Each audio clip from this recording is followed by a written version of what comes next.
இந்த பார்சல் எங்கே ஓப்பன் பார்த்தீங்கன்னு சொன்னால் நெதர்லாந்தில் ஒரு அம்மா தான் கேட்டிருக்கா. வாங்க அந்த அம்மா என்னென்ன பொருள் கேட்டான்னு சொல்லி பார்ப்போம்.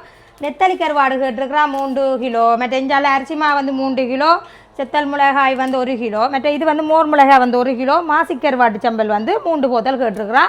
இதே மாதிரி பொருட்கள் உங்களுக்கு இந்த நீங்கள் நினைச்சிங்கன்னு சொன்னால் நாங்கள் போடுற வாட்ஸ்அப் நம்பருக்கு தொடர்பு கொள்ளுங்க. ஓகே, இனிமே போய் நாங்கள் என்ன சாப்பாடுவே பார்த்துருவோம். வணக்கம் உறவுகளே, நான் உங்கள் தர்மினி. நாங்கள் நல்ல சுகமாக இருக்கிறோம், நீங்கள் நல்ல சுகமாக இருக்க வேணும்னு சொல்லிக்கொண்டு இன்றைக்கு வந்து என்ன சாப்பாடு செய்து காட்ட போகணும்னு சொன்னால் ருகுணு அரிசி மாவில், அதாவது கடையில் வாங்குகிற ருகுணு என்ற ஒரு பேர் லேபிள், அந்த அரிசி மா தான் இன்றைக்கு நான் பாவிக்க போகிறேன். ஏற்கனவே நான் வீட்டை அரிசி மா இடித்து வறுத்து அதில் தான் சாப்பாடு செய்கிறேன். நான் இன்றைக்கு வந்து கடை அரிசி மாவில் இருக்கா செய்வோம்னு சொல்லி நான் இதை வந்து முதலும் செய்தேன். நான் நல்ல சொப்டாக வரும், நல்ல பூ போல் அந்த இடியப்பம் வரும். அதைத்தான் இன்றைக்கு உங்களுக்கு எப்படி செய்கிறேன்னு சொல்லி காட்ட போகிறேன். அதோட வந்து ஒரு மிரக்கறியல் போட்டு ஒரு சாம்பார் ஒன்று செய்ய போகிறேன். வாங்கோ இப்போ அந்த இடியப்பத்தையும் சாம்பாரையும் எப்படி செய்யலாம்னு ஆரம்பிக்கலாம்.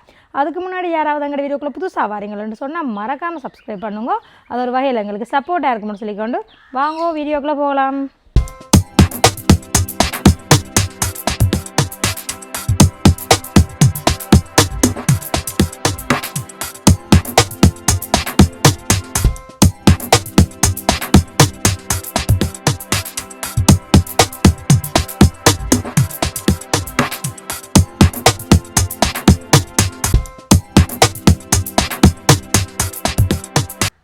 வாங்க நாங்கள் தேவையான பொருளை பார்க்கலாம். இங்கே வந்து மிரக்கறி எல்லாமே நாங்கள் வெட்டி வச்சிட்டோம். இங்கே பாருங்க, எல்லா மிரக்கறிகளும் வெட்டி வச்சிட்டோம். இங்கே பாருங்க, இது வந்து நீட்டு பூசணிக்காய், இது வந்து பூசணிக்காய், கேரட்டு, கத்தரிக்காய், மற்ற இது வந்து தக்காளி பழம், உருளைக்கிழங்கு, இங்கே பார்த்தீங்கன்னு சொன்னால் பச்சை மிளகாய், வெங்காயம், மற்ற உள்ளி வந்து இப்படி அந்த மேல் தோல் எல்லாம் எடுத்துட்டு மற்ற தோலில் இப்படி வச்சுக்கணும் இடித்து போடுறதுக்காக. இப்போ இங்கால வைப்ப மிரக்கறியில் கத்திரிக்காயெல்லாம் சொல்லிட்டேன். அடுத்து எங்களை பார்த்தீங்கன்னு சொன்னால் முதல் பால், கப்பிப்பால், உப்பு, மற்ற இது வந்து மிளகு, சீரகம், மற்ற கறித்தூள், மஞ்சள் தூள் எல்லாமே எடுத்து வச்சுருக்கிறேன். மற்றது முக்கியமாக இதுதான் அந்த ருகுணுன்ற அரிசிமா. இந்த 1 கிலோ பைக்கெட் அளவில் நான் வேண்டி வச்சுருக்கிறேன். நல்ல சொப்டாக வரும் இடியப்பம் வந்து நல்ல இடியப்பம் ஆண்டி இருக்குது பாருங்க.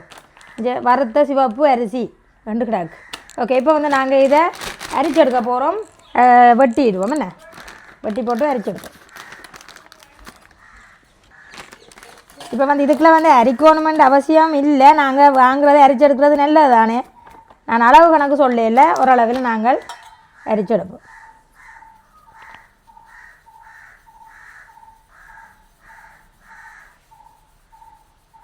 பார்த்தீங்களா, அரிச்சு இதுக்கு ஒன்றுமே வரவே இல்லை. இப்போ நாங்கள் வந்து நல்ல வடிவமாக எல்லாம் அரிச்சு எடுத்துட்டோம். அளவான உப்பு சேர்க்க போகிறோம். ஒரு அளவாக சேர்த்தா சரி, உங்களோட மாவு கேட்ட மாதிரி அளவாக சேர்த்துக்கொள்ளுங்க. இப்போ வந்து நாங்கள் இந்த மாவோட இந்த உப்பை வடிவாக கலந்து விடுவோம். அங்கால பார்த்தீங்கன்னு சொன்னால் எங்களுக்கு சுடுதண்ணி நல்லா ரெடி ஆகிடுது. இங்கே காட்டுங்க, சுடுதண்ணி வந்து நல்லா கொதிக்குது. இப்போ அது வந்து ஒரு 2 ஆவி போக வேணும். எங்களுக்கு 2 ஆவி போட்டுக்கும் நாங்கள் இந்த மாவில் விட்டு குழச்சி கொள்வோம். இந்த ருகுணு மாவுக்குள்ளே வந்து நாங்கள் அரிசி மாவுக்குள்ளே வந்து நாங்கள் கோதுமை எதுவும் சேர்க்க இல்லை. இதே நல்ல சொப்டாக எங்களுக்கு வர முடியாப்பா. இந்தியாவில் பார்த்தீங்கன்னு சொன்னால் நான் மிரக்கறி சாம்பாருக்கு வந்து பருப்பை சொல்லாம விட்டேன். பருப்பை வந்து நான் அவிச்சு ஏற்கனவே வச்சுருக்கிறேன்.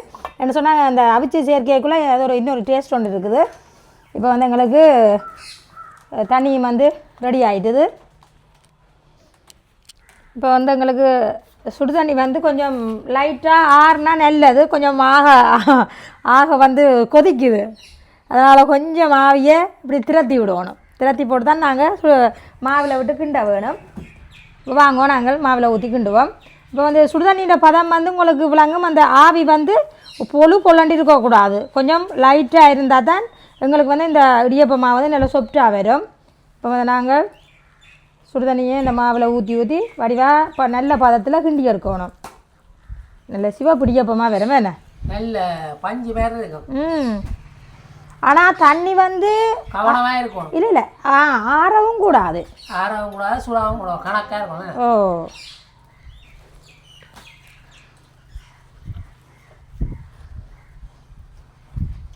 நீங்கள் இடியப்பம் வைக்கிறாங்க இந்த ருகுணு மாவில் வாங்கி வச்சிங்கன்னா அது புரிம்பாரு கணக்காக கம்பெனி இருக்குது. இருந்தாலும் எங்களை பொறுத்தவரை இந்த ருகுணு நல்ல. நான் வந்து இந்த வீடியோக்காண்டி தான் இந்த அரிசி மாவில் செய்கிறேன். நாங்களே அரிசி மாவு வியாபாரம் அதான் நாங்கள் வந்து எங்களுடைய அரிசி மாவில் தான் நாங்கள் டெய்லி சாப்பாடு செய்கிறேன் நாங்கள். எனக்கு இன்றைக்கு ஒரு இதில் ஒரு இடியப்பம் வச்சு உங்களுக்கு காட்டோன் பண்ணுறதுக்காக அரிசி மாவு எடுக்க இல்லாத இப்படி அரிசி மாவு வைக்க இது பதம் பார்க்குறது தான் இந்த இடியப்பம். சில பேர் வந்து கொதி சுடு தண்ணியை விட்டுச்சிட்டோம்னு சொன்னால் எல்லாம் டக்குண்டு குழஞ்சி போடும். இவன் கொஞ்சம் மாடுதுனா கூட வந்துட்டு கணக்கு வந்து இடியப்பம் கணக்கு வந்துடுது பரவாயில்லையா. அப்படியே தண்ணி காணாண்டா ஊற்றி ஊற்றி அப்படியே கிண்டி எடுக்கணும். இப்போ வந்து எங்களுக்கு இடியப்பமாக வந்து ரெடி ஆகிடுது சாருங்கோ. நல்ல பதமாக வந்திருக்கேண்ணே. இதான் பதமா கூடுதலாக எல்லாம் ரவர் கிண்ணியெல்லாம் போட்டு கிண்டிக்கணும். என்ன சொன்னால் மா கொஞ்சமும் ஒட்டாது. இது வந்து சில்வர் பாத்திரம்னு சொன்னால் டக்குன்னு அந்த மா வந்து ஒட்டும். முதல் இந்த மாவிலேயும் கொஞ்சம் ஒட்டுற தன்மை இருக்குது. ஓகே, எங்களுக்கு மா வந்து ரெடி ஆகிட்டு நாங்கள் இடியப்பம் புளிஞ்சிடுவோம். இடியப்பம் புளிகிறதுக்கு முன்னமே நாங்கள் வந்து புட்டுப்பானையை வந்து அடுப்பில் வச்சு கொள்ளுவோம். தண்ணி வந்து கொதிக்கட்டுக்கும். இஞ்சால பார்த்தீங்கன்னு சொன்னால் நாங்கள் இடியப்பத்தை புளிய ஆரம்பிப்போம். இப்படி ஒரு தட்டுப்படி எடுத்துக்கொள்ளுங்க. இது வந்து எல்லோரும் இந்த தட்டை பார்த்துட்டு எல்லோரும் கேட்குறீங்கள் சரியோ. இதை நான் வேண்டுறேன்னு சொன்னால் யாழ்ப்பாணம் தான் ஓடணும். இதில் வந்து இப்போ நாங்கள் உரலெல்லாம் மர உரலில் தான் இன்றைக்கு நான் புளிய போகிறேன். கழுவியெல்லாம் நீட்டாக வச்சுக்கேன். சில மாவை வந்து நாங்கள் அளவாக இப்படி எடுத்துக்கொள்ளுவோம். பார்த்தீங்களா மாவை வந்து ஒட்டையில் கையில் நல்ல பதமாக இருக்கு. என்ன இப்படியே இடிய பொருளை வச்சுடுவோம். அவ்வளவுதான். நீங்கள் கரண்டியாலையும் அள்ளி வைக்கலாம். அப்படியெல்லாம் செய்ய கஷ்டமே. இங்கே டக்குன்னு புளிக்குது. பார்த்தீங்களா இடியப்பத்தை விளாங்க உங்களை இல்லை இங்கே கையை காட்டுங்க. கை வந்து இருக்காமலாம் புளியுது. சிம்பிளாக புளியுமோ இப்படி பார்த்தீங்களா. இதே மாதிரி இங்கே அடுத்ததுக்கு புளிவோம். இந்த மாதிரி அளவாக மாவு எடுத்துட்டு அப்படியே வச்சுட்டு புளியிற பார்த்தீங்களா. நல்ல சுவமாக புளியுது. இங்கே பார்க்கவே தெரியுது. நைஸா.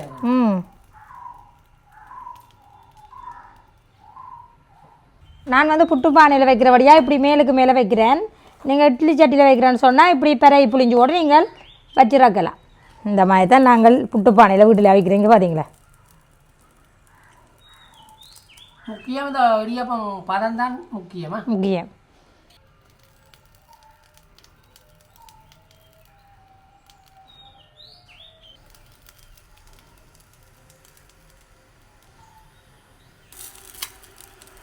இப்படி 6 தட்டுக்கு புளிஞ்சிட்டோமே. ஓகே, கூட வைக்கலாமே. இன்னும் ஒன்றை வச்சு விடுவோம்.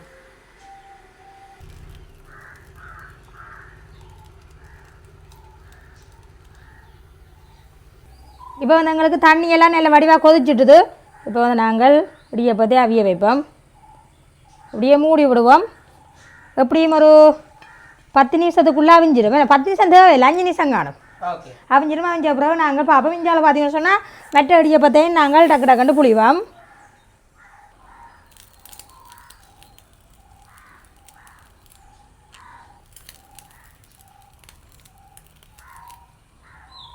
இடியப்பத்தை பாருங்க. இஞ்சால வந்து அவிஞ்சொன்று இருக்குது. நாங்கள் வந்து சாம்பாரை வைப்போம். அந்த இடியப்பமும் அவிகிற கிடையாது. நாங்கள் சாம்பாரை வச்சிடலாம்.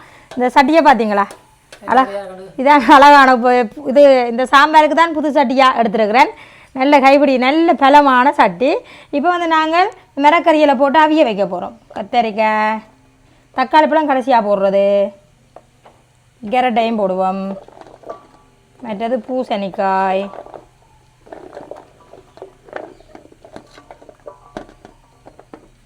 அதோட பார்த்தீங்கன்னு சொன்னால் உருளைக்கிழங்கையும் போடுவோம்.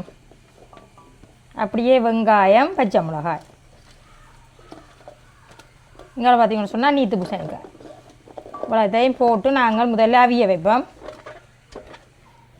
இது வந்து தண்ணிப்பாலை மிளகறியில் ஊற்றுவோம். அதோட வந்து கொஞ்சமாக தண்ணி ஊற்றுவோம். கட்டிப்பால் நாங்கள் கடைசியாக விட போகிறோம். அப்படியே அடுப்பில் தூக்கி வைப்போம்.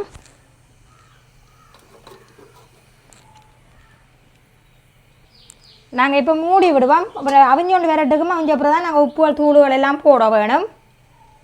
இப்போ நாங்கள் இடியப்பம் அவிஞ்சிட்டு ஒன்று பார்ப்போம். இப்படி தட்டி பார்த்தீங்கன்னு சொன்னால் தெரியும் அவிஞ்சிட்டு தான் அர்த்தம். அவிஞ்ச பாருங்க, கையில் ஒட்டே இல்லை. இப்போ நாங்கள் இறக்கிடுவோம்.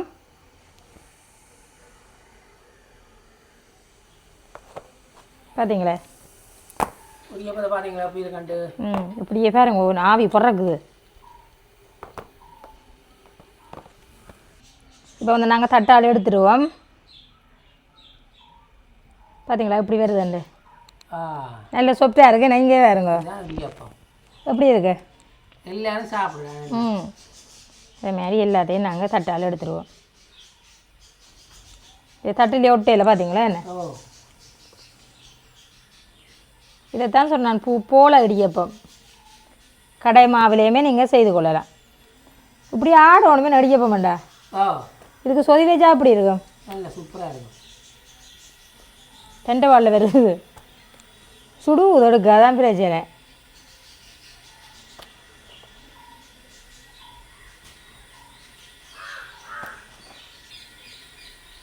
இப்போ வந்து நாங்கள் எல்லா அடியப்பவும் எடுத்துட்டோம். என்ன தட்டால் எடுத்தாச்சு. நம்ம மெட்டதை நாங்கள் அவிய வச்சு எடுப்போமா? பார்த்தீங்களா?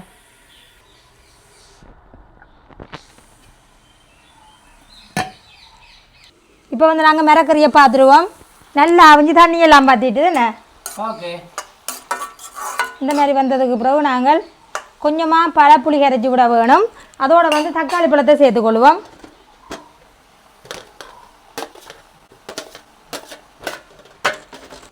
அடுத்தது வந்து நான் பழப்புளியே சொல்லாமல் விட்டுட்டேன். கொஞ்சமாக பழப்புளி எடுத்து விட்டுக்கொள்ளுங்க. கரைச்சி இப்படியே வடித்து விடுவோம்.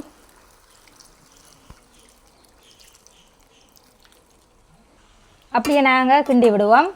அதோடு வந்து நாங்கள் அவிச்ச பருப்பையும் சேர்த்துக்கொள்ளலாம். நீங்கள் அப்படி இந்த பருப்பு வந்து அவிக்காமல் நீங்கள் சேர்க்கணும்னு சொன்னால் முன்னமே பருப்பு அவிய வச்சு மிரக்கறியை சேர்த்துக்கொள்ளலாம். இப்படியே கலந்து விடுவோம். இனிமேல் வந்து நாங்கள் உப்பு, மஞ்சள் தூள், கறித்தூள் எல்லாத்தையும் போட்டுக்கொள்ளலாம். தேவையான அளவு உப்பு போட்டுக்கொள்வோம். அதோட வந்து மஞ்சள் தூள் அளவாக போட்டுக்கொள்ளுங்க. அதோட வந்து கறித்தூள் அதுவும் உங்களோட உரைப்புக்கு ஏற்ற மாதிரி நீங்கள் போட்டுக்கொள்ளுங்க.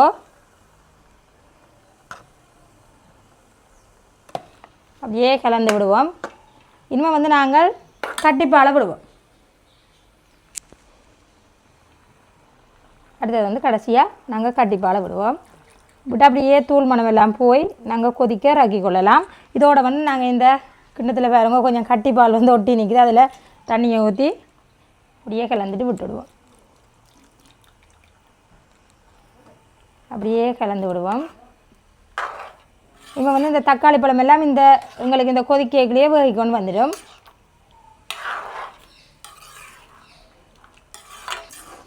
எங்களுக்கு இந்த சாம்பார் வந்து அப்படியே கொதிச்சு கொண்டு இருக்கட்டுக்கு நாங்கள் இங்கால வந்து உள்ளி மிளகுகளை இடித்து கொள்ளுவோம். இப்போ வந்து ஒரு உருளை எடுத்துக்கொள்ளுவோம். அதில் வந்து நாங்கள் முதல்ல மிளகு சேர்த்துக்கொள்ளுவோம். மிளகு வந்து இவ்வளவுலேயே எடுத்துருக்கிறேன். அதோட வந்து சின்ன சீரகம் வந்து ஒரு கொஞ்சமாக போட போகிறேன். இப்போ வந்து இது ரெண்டையும் நாங்கள் முதல்ல இடித்து எடுப்போம். கொஞ்சம் இந்த மாதிரி இடித்த பிறகு நாங்கள் உள்ளி சேர்த்துக்கொள்ளுவோம்.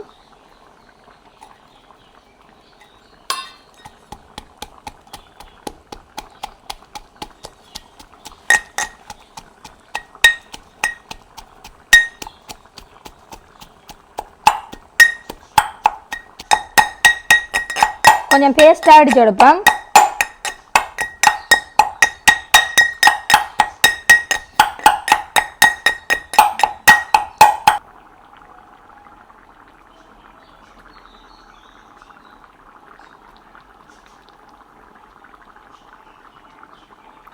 இப்போ வந்து நாங்கள் சாம்பாரை பார்த்துருவோம். பார்த்தீங்களா நல்ல வடிவங்களுக்கெல்லாம் அவிஞ்சு வடிவாக வந்துடுது. எப்படி இருக்குது சாம்பாரை பார்க்க? நல்ல வாசம் கமகமக்குது. மிரக்கறி வந்து கரையாமல் இருக்கிறது நல்ல இதாக இருக்கும். என்ன சாம்பாரை கண்டிப்பாக கொஞ்சம் மஞ்சள் தூள் போடுவோம். பார்த்தீங்களா நல்ல கலராக இருக்குது. இப்போ வந்து இங்கே வந்து இடித்து வச்ச உள்ளி மிளகு சீரகங்களை நாங்கள் அதுக்குள்ளே சேர்த்துக்கொள்ளுவோம். இப்படியே அந்த அவியேக்குள்ளேயே நாங்கள் இதை போட்டுருவோம். பார்த்தீங்களா இந்த மாதிரி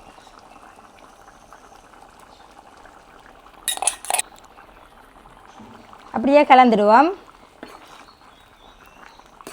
கொஞ்சமாக கருவேப்பமில் சேர்த்துக்கொள்வோம். நான் வந்து தாளிச்சு இப்போ போட போகிறேன். அதனால் கொஞ்சமாக போட்டுக்கொண்டேன் நான். இப்போ வந்து எங்களுக்கு சாம்பார் வந்து ரெடி ஆகிட்டு நாங்கள் அப்படியே ரக்கிடுவோம். பச்சையாக போட்டால் டேஸ்ட்டாக இருக்க மட்டும் தான் போட்டேன் நான். இங்கே வந்து ரக்கி வைப்போம். அடுத்தது வந்து ஒரு சின்ன ஒரு தாளி தான் போட போகிறேன். சட்டி அடுப்பில் வைப்போம். அதில் கொஞ்சம் தேங்காய் எண்ணெய் ஊற்றிக்கொள்ளுவோம்.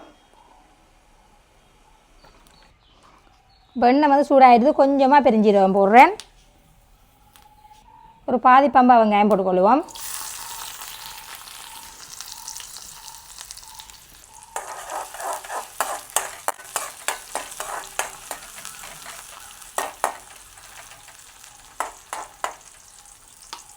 ஒரு கொத்து கருவேப்பை மேலே சேர்த்துக்கொள்ளுவோம். நீங்கள் பிச்சு போட்டும் போடலாம், இப்படி கசக்கி போட்டு போட்டால் நல்ல வாசமாக இருக்கும்.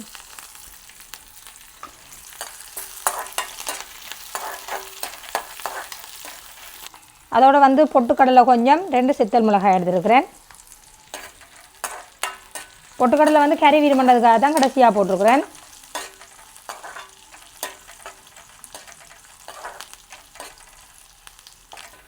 தாளிதம் வந்து எங்களுக்கு ரெடி ஆகிடுது. இந்த வெங்காயமெல்லாம் கொஞ்சம் அந்த அரைப்பச்சியாக இருந்தால் தான் நல்ல டேஸ்ட்டாக இருக்கும். இப்போ வந்து அப்படியே நாங்கள் சாம்பாரில் ஊற்றிடுவோம். அப்படி எண்ணெயோடையே ஊற்றிடலாம். அப்படியே கிளற வேண்டியதான். அருமையோ அருமை, நல்ல வாசமாக இருக்கேண்ணா. பார்க்க கிட்ட கொண்டு காட்டுங்க. ஓகே, பார்க்கவே வாய் ஊறுது. இன்னும் வந்து நாங்கள் சாப்பிட்டு பார்ப்போம் அப்படி டேஸ்ட்டாக இருக்கண்டு. வாங்கோ, இடியப்பன் ரெடி, சாம்பார் ரெடி. யார் சாப்பிட வர போகிறீங்க? ஓடி வாங்கோ. இங்கே பாருங்க சாம்பார் கமண்டி இருக்குது பாருங்க. இந்தா நீங்கள் இதை நீங்கள் தண்ணியாக வச்சுக்கொள்ளலாம். உங்களுக்கு விரும்பின அளவு தண்ணியாக வச்சுக்கொள்ளலாம். நான் இந்தளவு தண்ணியாக வச்சுக்கொள்கிறேன். இந்தியாவில் பார்த்தீங்கன்னா சொன்னால் இடியப்பத்தை பார்த்தீங்களா என்ன சொப்டாக இருக்குண்டு எல்லாமே வச்சு எடுத்துட்டேன். பூ போல் இருக்குது பார்த்தீங்களா எப்படி இருக்குது. இப்போ வந்து நான் வச்சு சாப்பிட போகிறேன். சரியா? சாம்பார் ஊற்று. ஓடி வாங்க சாப்பிட்றாங்க. பாருங்கோ சுடுவுது, சரியா சுடுவுது. கேரட்டையும் போடுங்கோ, கேரட்டும் போட்டு சாப்பிட நல்லா இருக்கும். சரியா சுடுவுதுங்கோ. இந்தாங்கோ உறவுகளுக்கு, இந்தாங்க உறவுகளுக்கு சாப்பிடு பாப்போம்.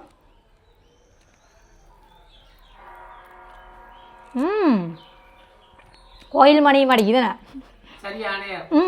நல்லா இருக்கு. ஒருக்கா சாப்பிட போறீங்களே, சூப்பராக இருக்குது. உண்மைக்கு நல்லா இருக்குது. அந்த சரக்கு கறி சாப்பிட்ற மாதிரி அந்த நல்லா இருக்குன்னு அந்த இங்கே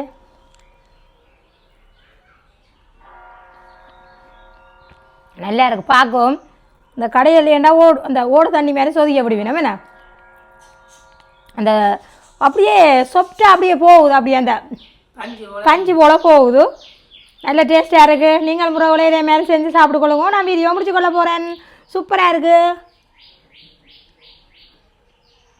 அந்த சொர்க்கமே தெரியும் மண்ட மாதிரி இருக்கிறாங்க அந்த இடியப்பம். இப்போ நான் கிணனால சாப்பிடல. ஓகே, வீடியோ முடிச்சு கொள்வோம். லைக் பண்ணி ஷேர் பண்ணி சப்போர்ட் பண்ணுங்க உறவுகளே. இதே மாதிரி நல்ல நல்ல வீடியோவில் சந்திக்கிறேன். பாய்.